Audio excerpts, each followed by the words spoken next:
Bharatiya Janata party की double engine सरकार तेलंगाना में बनेगी तो मुस्लिम आरक्षण समाप्त करते हुए अनुसूचित जाति, एससी, एसटी और ओबीसी को इस आरक्षण की सुविधा का लाभ मिलेगा। हैदराबाद को भाग्यनगर बना करके तेलंगाना के भाग्य लक्ष्मी का केंद्र बिंदु बनाएंगे। दोस्तों, वैसे तो पूरी बीजेपी पार्टी को ही एंटी मुस्लिम से जोड़कर अक्सर देखा जाता है, लेकिन फिलहाल जो सबसे बड़ा सवाल निकलकर सामने आ रहा है कि वो ये कि क्या यूपी के सीएम योगी आदित्यनाथ यूपी को एंटी मुस्लिम बनाने में लगे हुए हैं?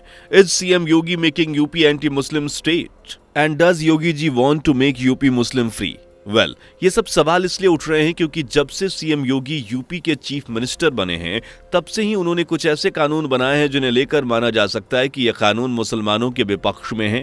जैसे सीएम योगी ने साल 2018 में इलाहाबाद और फैजाबाद का नाम बदलकर प्रयागराज और अयोध्या कर दिया था। एंड इसके बाद जब योगी जी को एंटी मुस्लिम के पर्सपेक्टिव से देखा ही जा रहा था, इसके बाद उन्होंने एक के बाद एक प्रो हिंदू बयान देना जारी कर दिया, जिससे उनकी मुस्लिम्स के बीच एक एंटी मुस्लिम इमेज बनने लगी और उन्हें कट्टर हिंदू के नाम से जाना जाने लगा। इसके अलावा जो सबसे ज्यादा चर्चा में योगी जी का कानून रहा वो हलाला सर्टिफिकेशन, जैसे मुस्लिमों में योगी जी को लेकर बवाल मच गया था, क्योंकि इस कानून के पास होने के बाद ये माना जाने लगा कि योगी आदित्यनाथ सिर्फ हिंदुओं के फेवर में ही वॉक करते हैं और एक एंटी मुस्लिम बनकर स्टेट से मुस्लिम कम्युनिटी को मिटाना चाहते हैं। लेकिन आखिर इसके पीछे कितनी सच्चाई है? क्या वाकई में सीएम योगी एक एंटी मुस्लिम है या सिर्फ ये हिंदू मुस्लिम बीच पॉलिटिक्स करने के लिए स्प्रेड किया जा रहा है? आखिर वो कौन से रीजन हैं जिनके चलते योगी जी को एंटी मुस्लिम कहा जा रहा है? तो जानने के लिए बस बने रहिए वीडियो के एंड तक और वीडियो को लाइक शेयर करना बिल्कुल मत भूलिए। वीडियो में आगे बढ़ें उससे पहले अगर आप एक सच्चे हिंदू हैं तो सब्सक्राइब करें फैक्ट मंत्रा चैनल को और बेल नोटिफिकेशन को ऑल पर लगाएं ताकि कोई भी वीडियो मिस ना हो। दोस्तों, सिर्फ ये कह देना कि योगी जी सिर्फ व सिर्फ हिंदुओं के लिए ही काम करते हैं, ये पूरी तरह से सच नहीं होगा, क्योंकि योगी जी ने ऐसे बहुत से काम किए हैं जो मुस्लिम पक्ष में हैं। बता दें कि योगी जी ने कुछ ऐसे काम किए हैं जिनके चलते मुस्लिम भाई भी योगी जी के दीवाने हैं और उनकी तारीफ भी करते हैं। लेकिन बीते कुछ सालों में योगी जी ने कुछ ऐसे कानून लागू किए जिनके चलते उन्हें एंटी मुस्लिम करार दिया जा रहा है। दोस्तों, टाइम्स ऑफ इंडिया से बात करते हुए मेरठ शहर काजी और यूपी मदरसा बोर्ड के एक्स चेयरमैन काजी जैनूस साजिदीन ने हाल ही में कहा था कि योगी आदित्यनाथ को यूपी का सीएम घोषित किया जाना स्टेट के मुसलमानों के लिए बेहद निराशाजनक है, जिनके योगदान के बिना बीजेपी को ऐसा जनादेश नहीं मिल पाता। आदित्यनाथ अपने मुस्लिम विरोधी बयानों और हिंदू धर्म के कट्टर समर्थन के लिए जाने जाते हैं और उन्हें मुख्यमंत्री नियुक्त करके पार्टी ने स्टेट के विकास को पीछे धकेल दिया है। आज अधिकांश मुसलमान असुरक्षित फील कर रहे हैं और वे चिंतित रहेंगे क्योंकि वे 5 साल तक राज्य पर शासन करते रहेंगे। दोस्तों, ये मानना यूपी मदरसा बोर्ड के चेयरमैन का है। उन्होंने अपना बयान साफ जाहिर कर दिया है कि योगी जी के यूपी के सीएम बनने पर मुस्लिम्स कौम अनसेफ है। लेकिन क्या वाकई में यूपी के मुसलमान अनसेफ हैं? ये सिर्फ योगी जी की छवि को गिराने का एक कहा सुना प्लान है। दोस्तों, योगी जी को करीब से जानने वाले गोरखपुर के जर्नलिस्ट टीपी शाही कहते हैं कि योगी के विरोधी उनके खिलाफ दुष्प्रचार करके छवि खराब करने की कोशिश करते हैं, जबकि वो मुस्लिम के पहुंचने पर उनका काम भी उतनी शिद्दत से करवाते हैं जितना कि हिंदुओं का। यही वजह है कि गोरखपुर के काली मंदिर में चुनाव के दौरान एक मुस्लिम ने योगी जी को सीएम बनने की मन्नत मांगने की पूजा की थी। यहाँ के कई मुस्लिम उन्हें सीएम बनाने की मांग कर चुके हैं। इसके अलावा शाही बताते हैं कि कुछ साल पहले शहर के रसूलपुर मोहल्ले के एक मदरसे की कुछ जमीन दबंगों ने कब्जा कर ली थी। मदरसे से जुड़े लोग जब कब्जा नहीं हटवा सके तो परेशान होकर योगी जी के पास मंदिर में आए। उन्होंने एसपी को फोन करके कहा कि 1 घंटे के अंदर मदरसे का कब्जा नहीं हटेगा तो उनका नतीजा अच्छा नहीं होगा। उसके बाद तत्काल गोरखपुर प्रशासन ने आनन फानन में कब्जा हटवा दिया। यानी मुस्लिम्स लोगों के फेवर में भी योगी जी हमेशा काम करते आए हैं। यह सिर्फ एक एग्जाम्पल है। इसके अलावा ऐसे कई काम योगी जी ने किए हैं जो मुस्लिम्स के हित में हुए हैं। लेकिन आपको बता दें कि योगी जी ने कुछ ऐसे काम भी किए हैं जो मुस्लिम्स के खिलाफ माने जाते हैं एंड जिसके चलते उन्हें एंटी मुस्लिम भी कहा जाता है। आखिर वो कौन से नियम कानून है जिन्हें लोग लागू करने पर योगी जी की एंटी मुस्लिम छवि देख रहे हैं?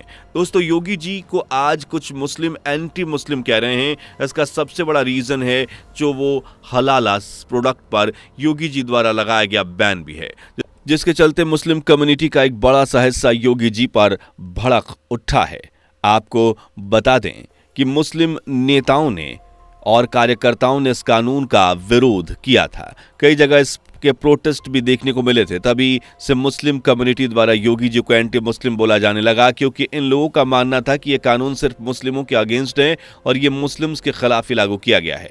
हलाल उत्पादों में योगी सरकार द्वारा की गई बैन की कार्रवाई के बाद कानपुर में फूड डिपार्टमेंट हरकत में आ गया था। फूड डिपार्टमेंट ने कानपुर के जेड स्क्वायर मॉल में बने नामचीन कंपनी के स्टोर में छापेमारी की कार्रवाई की थी। वहीं all India Muslim personal law board हलाल सर्टिफिकेट पर लगी पाबंदी का विरोध करने की तैयारी में था। AIMPLB के संस्थापक मेंबर मोहम्मद सुलेमान ने कहा था कि हलाल प्रोडक्ट पर लगा बैन मौलिक अधिकारों के खिलाफ है। मोहम्मद सुलेमान का हलाल कानून को लेकर कहना था कि सरकार ने इस्लामोफोबिया के चलते हलाल प्रोडक्ट्स पर बैन लगाया है। उन्होंने हलाल प्रोडक्ट पर बैन लगाने की इस कार्रवाई को पूरी तरह से राजनीति से प्रेरित बताया था। उनका कहना था कि सरकार के इस फैसले को हाई कोर्ट में चुनौती दी जाएगी। इसके अलावा उन्होंने कहा था कि हलाल प्रोडक्ट पर बैन के बाद अब all India Muslim personal law board high court में अपील करेगा। इस तरह यह सिलसिला काफी ज्यादा ट्रेंड में रहा था, जिसके चलते योगी जी को तमाम मुस्लिम्स के द्वारा एंटी मुस्लिम कहा जाने लगा। दरअसल इसके साथ साथ सुलेमान ने कहा था कि इस तरह की ये किसी प्रोडक्ट पर बैन लगाया जाना, इसके अलावा सरकार के पास कानूनी रास्ता है कि उसके खिलाफ मुकदमा दायर किया जाए, ना कि बैन लगाया जाए। उनका कहना था कि सरकार इस तरह से एक खास विचारधारा के अगेंस्ट काम करने में लगी है। लगता है सरकार इस्लामफोबिया से ग्रसित है। इसके साथ उन्हें यह भी कहा कि all India Muslim personal law board का लीगल पैनल इस मामले को लेकर चर्चा करेगा, जरूरत पड़ने पर कोर्ट भी जाएगा। इस तरह से ये बात काफी ज्यादा बढ़ गई थी, जिसके चलते योगी जी को कई मुस्लिमों की आलोचनाएं भी सहनी पड़ी थीं। इस कानून के विरोध करने वालों में समाजवादी पार्टी के सांसद डॉक्टर शफीकुर रहमान बर्क का नाम भी सबसे ऊपर आता है, क्योंकि उन्होंने इस हलाल प्रोडक्ट बैन करने वाले कानून पर कुछ ऐसे बयान दिए थे जिसके चलते सोशल मीडिया पर हड़कंप मच गया था। दरअसल इसे लेकर डॉक्टर शफीकुर रहमान बर्क ने कहा था कि इनके फैसले हमेशा नफरत से भरे होते हैं, इनकी सरकार की पॉलिसी नफरत भरी है, ये मुसलमानों के खिलाफ हैं, ये एंटी मुस्लिम्स हैं जो नफरत फैला रहे हैं। मुसलमान इनसे डरेंगे नहीं, मुसलमान से सेटिस्फाई नहीं है। ये देश सबका है, हमारा भी है, हर किसी को वोट की आजादी है, साथ ही खाने की आजादी भी है। इस बयान से न्यूज चैनल के साथ कई सोशल मीडिया प्लेटफॉर्म पर काफी ज्यादा क्रांति देखने को मिली थी और कहा जाने लगा था कि योगी आदित्यनाथ मुस्लिमों के अगेंस्ट हैं। दोस्तों, भले ही योगी जी के कुछ कानून मुस्लिमों के अगेंस्ट हो सकते हैं या फिर मुस्लिम ऐसा मान सकते हैं, लेकिन ये पूरी सच्चाई नहीं है। योगी जी एंटी मुस्लिम है क्योंकि ऐसे कई मुस्लिम लोग हैं जिनके साथ योगी जी बहुत अच्छे रिलेशन में हैं। न्यूज रिपोर्ट्स की माने तो योगी आदित्यनाथ कोई मुस्लिम से शिकायत नहीं करते। इसका जीता जागता एग्जाम्पल है मोहम्मद यासीन अंसारी। मोहम्मद यासीन के साथ न केवल योगी जी खाना खाते हैं, बल्कि अगर मठ में भी हों तो उनसे वे जरूर मिलते हैं। यानी धर्म को लेकर वो किसी के साथ भेदभाव नहीं करते। दोस्तों, आपको जानकर हैरानी होगी कि मोहम्मद अंसारी की पहुंच आदित्यनाथ के किचन से लेकर उनके बेडरूम तक है। ये बात खुद मोहम्मद अंसारी ने एक इंटरव्यू में कही है। उन्होंने कहा है कि वे योगी के साथ खाना भी खाते हैं और उन्हें वे कभी भी एंटी मुस्लिम नहीं लगे। बतौर अंसारी योगी को झूठ बोलने वालों से नफरत है। दोस्तों, इन सब बातों से यह साफ जाहिर होता है कि योगी जी मुसलमानों से कोई भी भेदभाव नहीं करते, यानी कि योगी जी को मुसलमानों से कोई नफरत नहीं है। योगी जी को सिर्फ कट्टरपंथियों से नफरत है जो जिहाद के चलते नफरत फैलाने का काम करते हैं। इन्हीं के लिए योगी जी अक्सर कड़े कानून बनाते हैं जिनके चलते उन्हें एंटी मुस्लिम्स जैसे शब्दों से नवाजा जाता है। एंटी मुस्लिम इसलिए भी कहा जाता है क्योंकि वो हमेशा सत्य सनातन धर्म की बात करते हैं, जो एंटी मुस्लिम कहे जाने का सबसे बड़ा फैक्टर है। वैसे दोस्तों, इस बारे में आपका क्या मानना है? क्या योगी जी को एंटी मुस्लिम कहना सही है या नहीं? हमें कमेंट करके जरूर बताएं। उम्मीद करते हैं कि आपको इन्फॉर्मेशन पसंद आई होगी, इसलिए वीडियो को ज़्यादा से ज़्यादा शेयर करें एंड चैनल को सब्सक्राइब भी जरूर करें। इसी के साथ मिलते हैं नेक्स्ट वीडियो में, तब तक के लिए धन्यवाद। दोस्तों, आपकी स्क्रीन पर 2 और वीडियो दिख रही हैं, जिसे देखने के लिए आप स्क्रीन पर क्लिक करें। दोनों देखिएगा, बहुत अच्छी वीडियो बनी है।